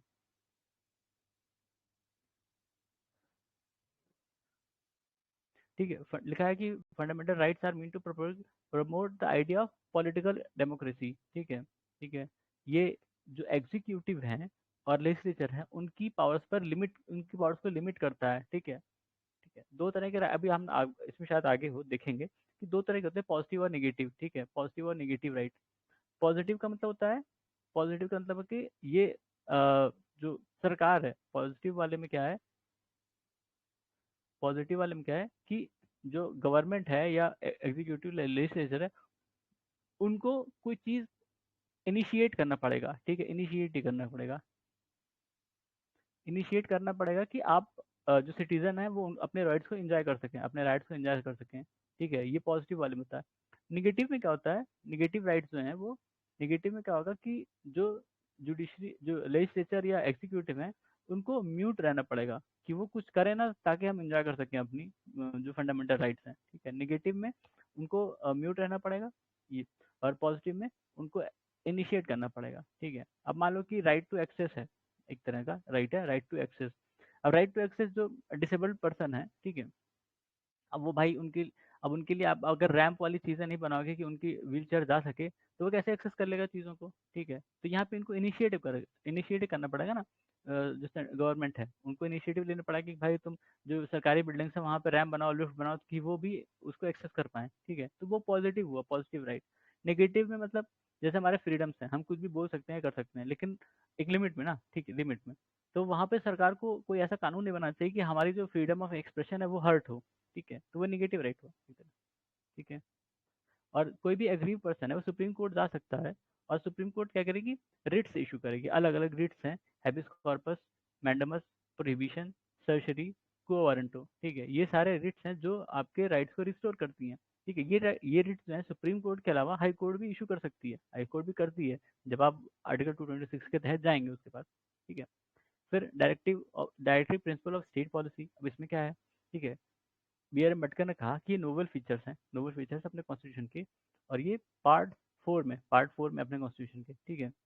इसमें इसको तीन तीन हिस्से में कैटेगराइज किया गया है, किसमें किसमें, गांधीयन और लिबरल इंटेलेक्चुअल और सोशलिस्टिक, ठीक है। तीन पार्ट में इसको क्लासिफाई किया गया है, जो हमारे यहाँ डीपीएसपी है, ठीक है। फिर वेलफेयर स्टेट क्या होता है, वेलफेयर स्टेट, कई बार आपने सुना होगा कि इंडिया एक वेलफेयर स्टेट है। वेलफेयर स्टेट का मतलब है कि जो नॉर्मल सिटीजन्स हैं उनके वेलफेयर के लिए कदम उठाना, एक तरह से, ठीक है। स्टेट का ये मतलब स्टेट का ये कर्तव्य है कि वो जो नागरिक हैं उनके वेलफेयर के लिए कदम उठाए, वेलफेयर स्टेट। जैसे मान लो कि गरीब है कोई बंदा, ठीक है, अब उसकी गरीबी कैसे दूर होगी ये सोचना सरकार का काम है, ठीक है। मतलब वो बंदा तो खुद तो सोचेगा ही, सरकार का भी काम है कि उसको अपॉर्चुनिटीज प्रोवाइड करना, कि वो जॉब वॉब उसको मिल सके, ठीक है। लाइवलीहुड की अपॉर्चुनिटीज मिल सके, ठीक है। वो पढ़ाई वढ़ाई कर सके कि उसको नौकरी मिल जाए, ठीक है। ये सारी चीज़ें सोचना सरकार का भी काम है। तो सरकार वो सुविधाएं, वो इंफ्रास्ट्रक्चर बनाएगी उसके लिए, एजुकेशन इंस्टीट्यूट बनाएगी, जॉब्स निकालेगी कि वो पढ़ाई कर सके और जॉब पा सके, ऐसा करके, ठीक है। Welfare state. सरकार आपको क्यों कहती है कि हेलमेट पहनना चाहिए आपको, नहीं सड़क दुर्घटना में आपकी मृत्यु हो जाएगी, क्यों इसका एडवर्टीजमेंट आता है, क्योंकि भाई उसका उसका है ना, वेलफेयर स्टेट है, वो आपकी सुरक्षा का भी ध्यान देगी कि आप जा रहे हैं बाहर सड़क पे गए हैं, आपका एक्सीडेंट ना हो जाए, या एक्सीडेंट हो जाए तो आप कैसे बचेंगे, ठीक है। तो उसके लिए वो आपको बताती रहती है कि नहीं, आप बाहर जा रहे हैं तो आप हेलमेट पहन लीजिए, नियमों का पालन कीजिए कि एक्सीडेंट ना हो, ठीक है। तो वो वेलफेयर स्टेट के तहत करते हैं, ठीक है। फंडामेंटल राइट, ठीक है, ये नॉन जस्टिसेबल है। नॉन जस्टिसेबल इन नेचर मतलब कि आप जैसे जो भी डीपीएसपी हैं वो नॉन जस्टिसेबल है। जस्टिसेबल का मतलब होता है आप सुप्रीम कोर्ट जाइए, आपका कोई भी राइट हर्ट हुआ है या इन्फ्रिंज हुआ है, तो आप उनसे कहिए कि हमारा जो ये राइट था ये इन्फ्रिंज हुआ है, ठीक है। तो सुप्रीम कोर्ट उसको रिस्टोर करने की कोशिश करेगी, ठीक है, कर देगी, रिट विट इशू करेगी। लेकिन डीपीएसपी के केस में ऐसा नहीं होता। अब डीपीएसपी के केस में मतलब जैसे मान लो कि कई सारी चीज़ें हैं, मान लो विलेज पंचायत के बारे में है विलेज पंचायत, ये ग्राम पंचायत, सॉरी ग्राम पंचायत, या मान लीजिए कि यूसीसी के बारे में है, ठीक है, या किसी और चीज़ के बारे में, तो आप सुप्रीम कोर्ट जाके ये नहीं कह सकते कि हमको यूसीसी चाहिए, ठीक है, नहीं कह सकते।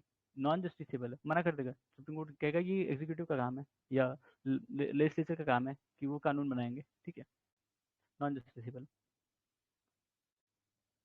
हाँ, इनके लिए कहा गया कि these principles are fundamental in governance of country and it shall be the duty of state to apply these principles in making laws. ये स्टेटमेंट याद रखना, ये स्टेटमेंट डायरेक्टली पूछे जाते हैं क्वेश्चन में, ठीक है, खासकर यूपीएससी का क्वेश्चन पूछा गया था ये मेरे ख्याल से, ठीक है। स्टेट शैल, इसमें शैल कहा गया है कि स्टेट को वो अप्लाई ही करना पड़ेगा ये सारे प्रिंसिपल, ठीक है। अब कई बार ऐसा लगता है कि नहीं ये नॉन जस्टिसेबल है तो इंपॉर्टेंट नहीं है, लेकिन ऐसा नहीं है, इसमें मेंशन किया गया है उसको बाकायदा कि जब भी स्टेट कोई पॉलिसी बनाएगा तो इन सारे जो प्रिंसिपल्स हैं डीपीएसपी में उनको देखना पड़ेगा, उनको यूज करना पड़ेगा, ठीक है। मिनर्वा वेल के केस में ये कहा गया था कि जो मतलब डीपीएसपी और फंडामेंटल राइट है वो एक मतलब बैलेंस है, अपने बैलेंस फॉर्म में है, ठीक है।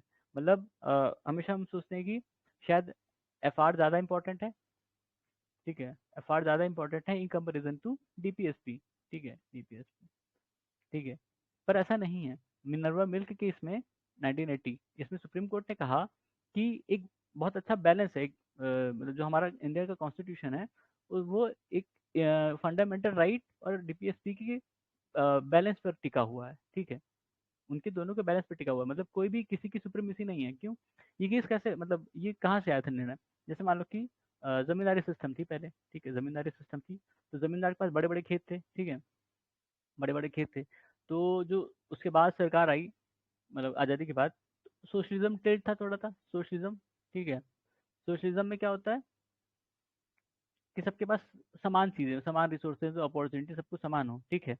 अब जिनके पास ज़्यादा ज़मीन है और कुछ के पास बेचारे के नहीं है, वो इसमें भी काम कर रहे हैं, वो इसमें काम कर रहे हैं, अब उनके पास नहीं है ज़मीन, ठीक है, और जो ज़मींदार हैं वो बड़े ठाट से रह रहे हैं, खूब छोटी छोटी ज़मीन रखे हैं, तो तो लैंड डिस्ट्रीब्यूशन वाला केस हुआ कि लैंड डिस्ट्रीब्यूट करना पड़ेगा, जो जिनके पास ज़मीन है उनको भी थोड़ी ज़मीन दी जाए कि उनको भी अपॉर्चुनिटी मिले, लाइवलीहुड चले उनका भी, ठीक है।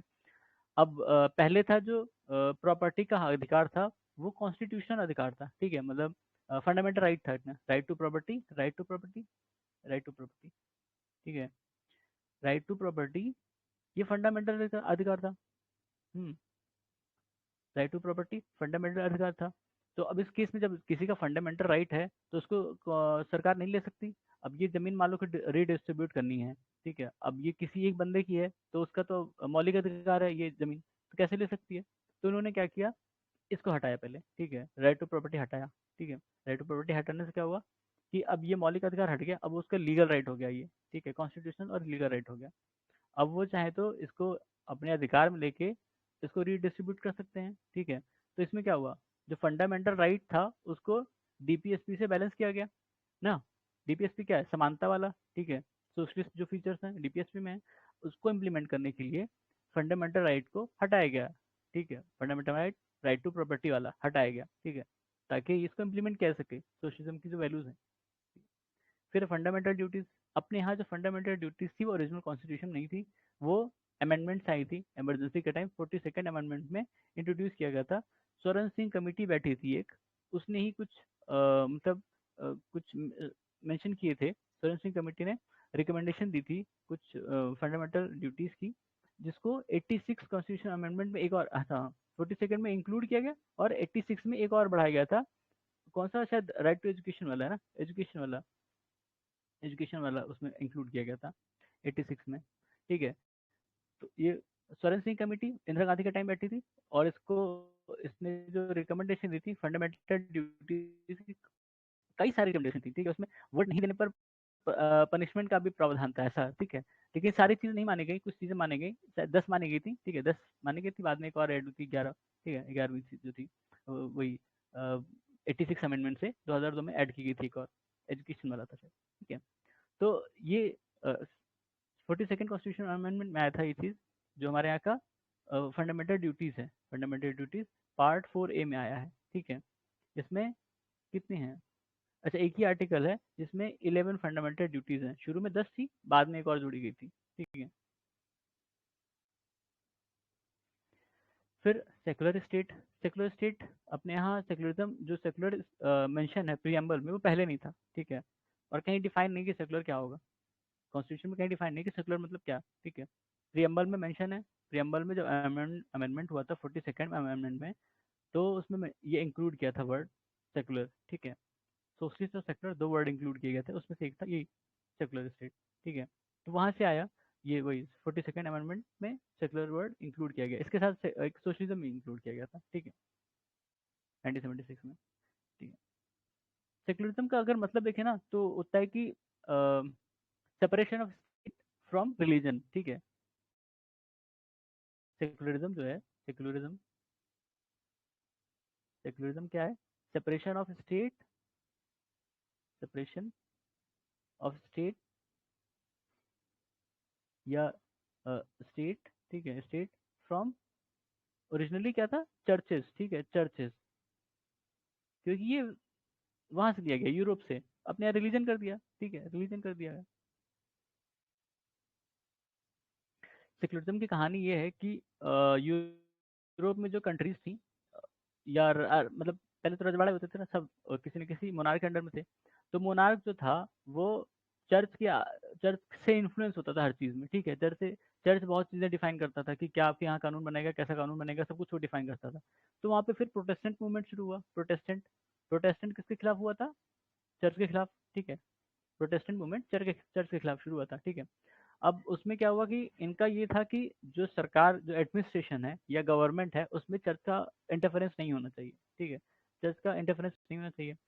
तो अब उन लोगों ने फिर नए लॉज बनाए और चर्च को सेपरेट किया एडमिनिस्ट्रेशन से, कि हम क्या करेंगे वो ये ना डिफाइन करें। क्यों?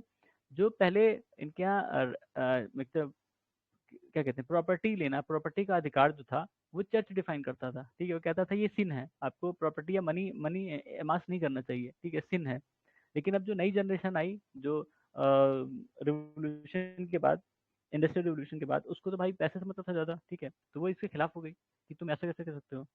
तो प्रोटेस्टेंट मूवमेंट के बाद ये डिसाइड हुआ कि जो चर्च होगी और स्टेट के लॉज होंगे, चर्च और स्टेट के लॉज होंगे वो अलग होंगे, चर्च नहीं इंटरफेयर करेगी इसमें, ठीक है। तो उसी को ही सेकुलरिज्म कहा गया।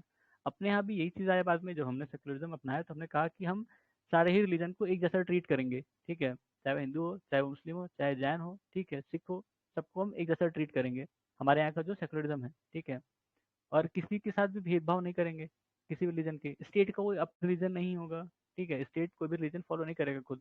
हम सेकुलर हैं, कोई भी रिलीजन नहीं फॉलो, स्टेट जो है कोई भी रिलीजन नहीं फॉलो करेगा। गवर्नमेंट का कोई रिलीजन नहीं है, गवर्नमेंट का कोई धर्म नहीं है, वो सर्वधर्म समभाव पे काम कर रही है, ठीक है, ठीक है। हमारे प्रियम्बल में ये चीज़ मेंशन है, ठीक है।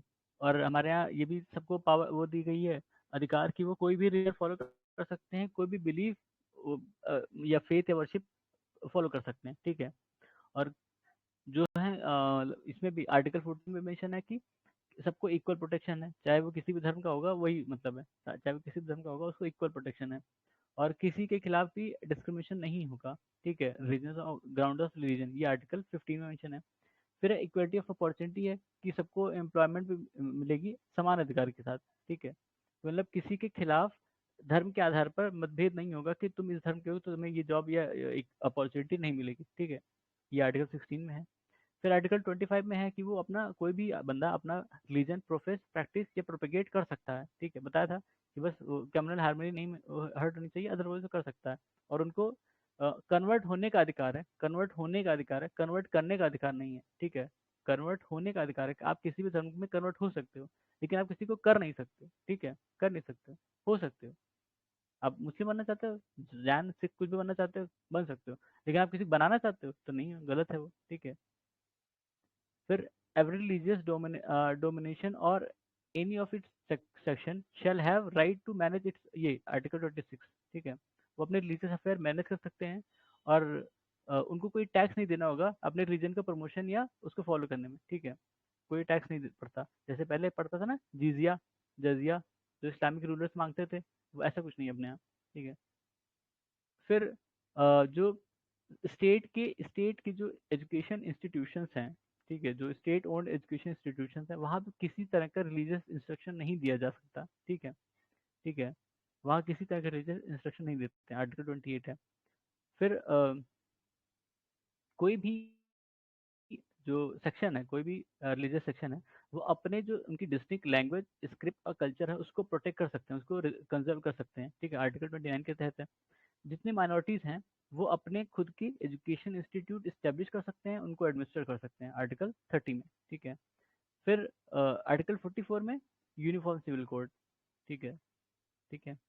वेस्टर्न कॉन्सेप्ट में क्या था, सेकुलरिज्म क्या है, वो कंप्लीट सेपरेशन था बिटवीन रिलीजन या चर्च या स्टेट और स्टेट में, ठीक है, बताया था अभी मैंने। सेकुलरिज्म वहाँ पे जो था वो चर्च और स्टेट में सेपरेशन के रिलेटेड था, ये एक तरह का निगेटिव कॉन्सेप्ट है। अपने यहाँ उल्टा है, अपने यहाँ कहते हैं कि हम मतलब अगर किसी भी रिलीजन में इंटरफेयर करेंगे तो उसको रिफॉर्म करने के लिए करेंगे, रिफॉर्म करने का जिम्मेदारी सेंटर ने ले रखी है, ठीक है, रिफॉर्म करने की जिम्मेदारी, और सबको सर्वधर्म संभाव या इक्वल ट्रीटमेंट देने की भी बात, ठीक है, equal treatment to all religion, ठीक है, इक्वल ट्रीटमेंट, ठीक है। इक्वल ट्रीटमेंट में क्या होता है कि आप रिकॉग्नाइज करते हो कि जो सामने वाला बंदा है वो मुस्लिम है या सिख है या हिंदू है, जो भी है, ठीक है, उसको रिकॉग्नाइज करते हो। जो वेस्टर्न कॉन्सेप्ट है उसमें रिकॉग्नाइज नहीं करते कि वो किस धर्म का है, क्योंकि वो कंप्लीट सेपरेशन मानते हैं, ठीक है। तो इसलिए फ्रेंच जो सबसे खतरनाक माना जाता है सेकुलरिज्म या सबसे ज़्यादा टफ माना जाता है, वो फ्रेंच सेकुलरिज्म माना जाता है ना, फ्रांस में। फ्रांस सेकुलरिज्म में क्या कहते हैं कि जैसे कोई मान लो सिख है, वो अपना पगड़ी पहनता है, या कोई मुस्लिम है वो हिजाब पहनता है, तो वो कुछ भी अलाउ नहीं है पब्लिक में भी, ठीक है, मतलब जब वो घर से बाहर निकलेगा तो एकदम एकदम फ्रेंच, जो फ्रेंच सिटीजन है वैसा होकर निकलेगा, कोई उसका रिलीजियस सिंबल नहीं होगा उसके शरीर पे, ठीक है, नहीं होना चाहिए उनके यहाँ हिसाब से, ठीक है। फिर अपना कॉन्स्टिट्यूशन था, उसमें जो अपना कम्युनल रिप्रेजेंटेशन था उसको हटा दिया था, ये बात सही है। हमने देखा था कि कम्युनल रिप्रेजेंटेशन था पहले कि एक पर्टिकुलर कम्युनिटी के लोग ही अपने अपने रिप्रेजेंटेटिव को इलेक्ट करेंगे, बाकी लोग नहीं करेंगे, उसको इलेक्शन में उसको वोट नहीं देंगे या उसको वोट नहीं दे सकते हैं, ठीक है, सिर्फ उस पर्टिकुलर कम्युनिटी के लोग ही उसको वोट दे सकते हैं, ठीक है, तो इसको हटा दिया गया था, ठीक है। रिजर्वेशन जो आया था वो शेड्यूल कास्ट और शेड्यूल ट्राइब के लिए था, और वो पर्टिकुलर कुछ ईयर के लिए था, 10 साल के लिए हमेशा एक्सटेंड होता है, ठीक है, अभी भी एक्सटेंड किया गया है, पर वो टेम्परेरी प्रोविजन है, ठीक है, हट सकता है, लेकिन वो हटेगा नहीं क्योंकि पॉलिटिसाइजेशन हो गया उस चीज़ का, ठीक है। फिर यूनिवर्सल एडल्ट फ्रेंचाइज, ये भी इंपॉर्टेंट फीचर या नोटिसेबल फीचर है। हमारे यहाँ डिसाइड हुआ कि जितने भी 18 साल की उम्र के ऊपर लोग हैं, 18 साल या उससे ऊपर की, उन सबको अधिकार है कि वो वोट दे सकते हैं, राइट टू वोट का अधिकार है, बिना किसी डिस्क्रिमिनेशन के, caste, race, religion, literacy, sex, किसी भी चीज़ का, ठीक है, वेल्थ, किसी भी चीज़ का डिस्क्रिमिनेशन नहीं है, जो भी 18 से ऊपर है वोट दे सकता है, ठीक है। कुछ एक चीज़ें हैं वो अलग चीज़ें हैं कि अनसाउंड माइंड का नहीं होगा, ठीक है, वो चीज़ें अलग हैं, बाकी सारे अधिकार हैं। वोटिंग एज रिड्यूस टू 18, पहले अपने यहाँ 21 थी, ये इंपॉर्टेंट है, ठीक है, पहले शुरू में जो एडल्ट फ्रेंचाइजी दी गई थी वो 21 साल पे दी गई थी, 21 साल के बाद आप एडल्ट हैं, लेकिन 1989 में 61st कॉन्स्टिट्यूशन अमेंडमेंट आया और उसमें ये 21 से घटाकर 18 कर दी गई, ठीक है, ये उम्र जो वोटिंग वाली एज थी ये 21 से घटाकर 18 कर दी गई। कब हुआ था? 1960 1989, सॉरी 1989 में 61st अमेंडमेंट याद रखना ये, ठीक है, ठीक है। मतलब जब एडल्ट फ्रेंचाइज दिया गया था शुरू में, यूनिवर्सल एडल्ट फ्रेंचाइज, तो कई लोगों ने, दूसरे देश के लोग हैं, उन्होंने कहा था कि ये सस्टेन नहीं कर पाएगा, ठीक है, आप ऐसे लोगों को अधिकार दे रहे हो जो भी पढ़े लिखे नहीं है, इनको कोई समझ नहीं है मतलब पार्लियामेंट की या पॉलिटी की समझ नहीं है, आप उनको भी वोट का अधिकार दे रहे हो। पर सर उस समय जो हमारी कॉन्स्टिट्यूशन असेंबली थी उसने कहा नहीं नहीं ठीक है, हम एक्सपेरिमेंट कर रहे हैं, हम कर रहे हैं, क्योंकि कई केसेस में देखा गया कि वुमेन को कई देशों में वुमेन को बहुत बाद में वोट करने का अधिकार मिला, ठीक है, इंडिया वालों ने तुरंत दे दिया, इंडिया में तुरंत जैसे हम आज़ाद हुए कॉन्स्टिट्यूशन असेंबली बनी, हमने यूनिवर्सल एडल्ट फ्रेंचाइज अपनाया, मतलब जितने लोग भी उस समय 21 साल से ऊपर था, शुरू में 21 था, बाद में घटा के 18 किया गया, ठीक है, बाद में 18 किया गया, तो 21 साल जितने भी जो भी लोग 21 साल से ऊपर थे वो वोट दे सकते थे, ठीक है, सही है। सिंगल सिटीजनशिप वाला हमने देखा कि हमारे यहाँ फेडरल फीचर है, फिर भी हमारे यहाँ सिंगल सिटीजनशिप है, एक ही सिटीजनशिप चाहिए किसी भी बंदे को, मतलब स्टेट में आप किसी भी स्टेट में जाएंगे तो वहाँ आपको अलग सिटीजनशिप नहीं लेनी है, ठीक है, लेकिन यूएस में ऐसा नहीं है। यूएस में हर पर्सन की जो है वो एक तो फेडरल वो है, मतलब यूएसए की सिटीजनशिप होगी, और जो किसी स्टेट से बिलोंग करता है उस स्टेट की भी उसको सिटीजनशिप लेनी होती है या होगा, ठीक है। तो उसकी यहाँ दो तरह के एलिजेंस है, एक जो वहाँ का है और दूसरा उसके स्टेट गवर्नमेंट के लिए, एक नेशनल गवर्नमेंट के लिए, एक स्टेट गवर्नमेंट के लिए। हमारे यहाँ ऐसा कुछ नहीं है, सिर्फ आप नेशनल गवर्नमेंट के प्रति हैं, ठीक है, किसी भी स्टेट से हो उसके लिए एक ही है। फिर क्या है, इंडिपेंडेंट बॉडीज, हमारे यहाँ कई सारे इंडिपेंडेंट बॉडीज क्रिएट की गई हैं। इंडिपेंडेंट बॉडीज मतलब जिनका मेंशन कह सकते हो कॉन्स्टिट्यूशनल बॉडीज जिनको कहते हो, ठीक है, वो इंडिपेंडेंट है अपने आप में, कई सारी जो बॉडीज हैं, जैसे इलेक्शन कमीशन है, इलेक्शन कमीशन ये पार्लियामेंट और स्टेट के इलेक्शन कराती है, ठीक है, लेजिस्लेचर के इलेक्शन और उनके ऑफिस से, ठीक है। जो प्रेसिडेंट हैं, वाइस प्रेसिडेंट हैं, ये सब भी तो अलग हैं, ठीक है। कंट्रोलर एंड ऑडिटर जनरल, ठीक है, ये भी अपने यहाँ अलग है, इंडिपेंडेंट है, ठीक है। ये ऑडिट करते हैं किनको, जो सेंट्रल स्टेट गवर्नमेंट की चीज़ें हैं उनको, उनके अकाउंट को, ठीक है। फिर UPSC, union public service commission, ये भी इंडिपेंडेंट है, ठीक है। ये एग्जाम कराती है रिक्रूटमेंट के लिए, ऑल इंडिया सर्विसेज जो भी हैं, दो हैं वैसे तो, आईएएस और मतलब नॉर्मली आईएएस और आईपीएस और आईआरएस थे ना, आईएफएस है, आईएफएस सॉरी। फिर स्टेट पब्लिक सर्विस कमीशन, हाँ, मतलब यूपीएससी भी है, और स्टेट क्या है, स्टेट के केस में, और एक हमें यहाँ जेपीएससी भी है, ज्वाइंट पब्लिक सर्विस कमीशन थी, अभी है कि नहीं पता नहीं, हरियाणा वाली जो थी, ठीक है। फिर इमरजेंसी प्रोविजन, ये भी एक तरह का नोटिसेबल फीचर है। इमरजेंसी प्रोविजन अपने यहाँ दो जगह से लिया गया नॉर्मली, एक जो 1935 वाला गवर्नमेंट ऑफ इंडिया एक्ट था वो, और एक जर्मन कॉन्स्टिट्यूशन, ठीक है। दो जगह से अलग अलग प्रोविजन लिए गए। तो जैसे एक्स्ट्राऑर्डिनरी सिचुएशन जब भी आती है, तो हमारे यहाँ दो तरह की है ना, एक फाइनेंशियल वाली है, एक नॉर्मल है, ठीक है, तीन है। नेशनल इमरजेंसी, नेशनल, नेशनल, हाँ, और फाइनेंशियल, और प्रेसिडेंट रूल, प्रेसिडेंट रूल, ठीक है, प्रेसिडेंट रूल, ये तीन हैं, ठीक है। नेशनल में क्या, एक एक इंटरनल इमरजेंसी भी है ना, नेशनल में इंटरनल वाली भी है, ठीक है, ठीक है। तो ये तीन तरह की हैं अपने यहाँ, ठीक है, तीन तरह की इमरजेंसी हैं, नेशनल, स्टेट और फाइनेंशियल, ठीक है, ठीक है। ये सब बाद में डिटेल पढ़ा जाएगा, ये सब फीचर्स हैं, तो इसमें अभी डिटेल नहीं जा रहा उतना।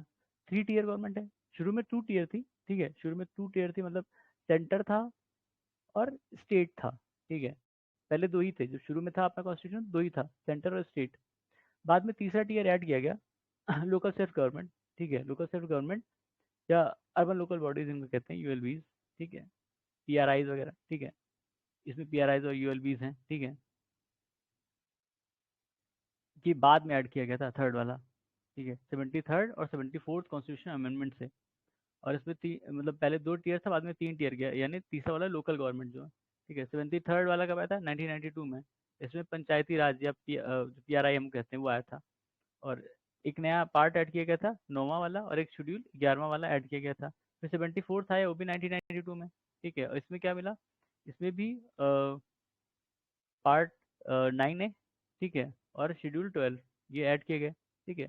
इसी में ही जो स्टेट इलेक्शन कमीशन है, स्टेट इलेक्शन कमीशन, ठीक है, ये इसी में ही आया था 1992 में, 73rd अमेंडमेंट में, ठीक है। स्टेट इलेक्शन कमीशन इसमें ही मेंशन है, ठीक है। वो पंचायत लेवल के इलेक्शन कराता है, स्टेट इलेक्शन कमीशन, ठीक है। पंचायत लेवल के इलेक्शन जो है, सेंटर वाला वो जो इलेक्शन कमीशन ऑफ इंडिया वो नहीं कराता, ईसीआई नहीं कराता, ठीक है। ईसीआई पंचायती इलेक्शन नहीं कराता है, वो ये कराते हैं, पंचायती या म्यूनसिपैलिटी के इलेक्शन स्टेट इलेक्शन कमीशन कराता है, ठीक है, ठीक है। कोऑपरेटिव सोसाइटीज, ये भी बाद में ऐड हुआ था, ये 97th कॉन्स्टिट्यूशन अमेंडमेंट था 2011 में, तब ये जो कोऑपरेटिव सोसाइटीज थी उनको कॉन्स्टिट्यूशनल स्टेटस दिया गया, ठीक है। इसमें कुछ और भी चीज़ें ऐड की गई थी, जैसे आर्टिकल 19 में ऐड किया गया था कि जो लोग हैं वो कोऑपरेटिव सोसाइटीज बना सकते हैं, इसको फंडामेंटल राइट बनाया गया। फिर डायरेक्टिव प्रिंसिपल में भी ऐड किया गया आर्टिकल 43B की कोऑपरेटिव सोसाइटी के प्रमोशन के लिए। फिर एक और आर्टिकल ऐड किया गया, पार्ट ऐड किया गया था 11B। इसमें क्या था कि जो कोऑपरेटिव सोसाइटीज हैं वो, हाँ, उनको इसमें मतलब एक तरह से इंक्लूड किया गया, उनके लिए रूल्स वगैरह बनाने के, आर्टिकल 243ZH से लेकर आर्टिकल 243ZT तक, ठीक है। ये पार्ट जो था इसी को डेडिकेट था।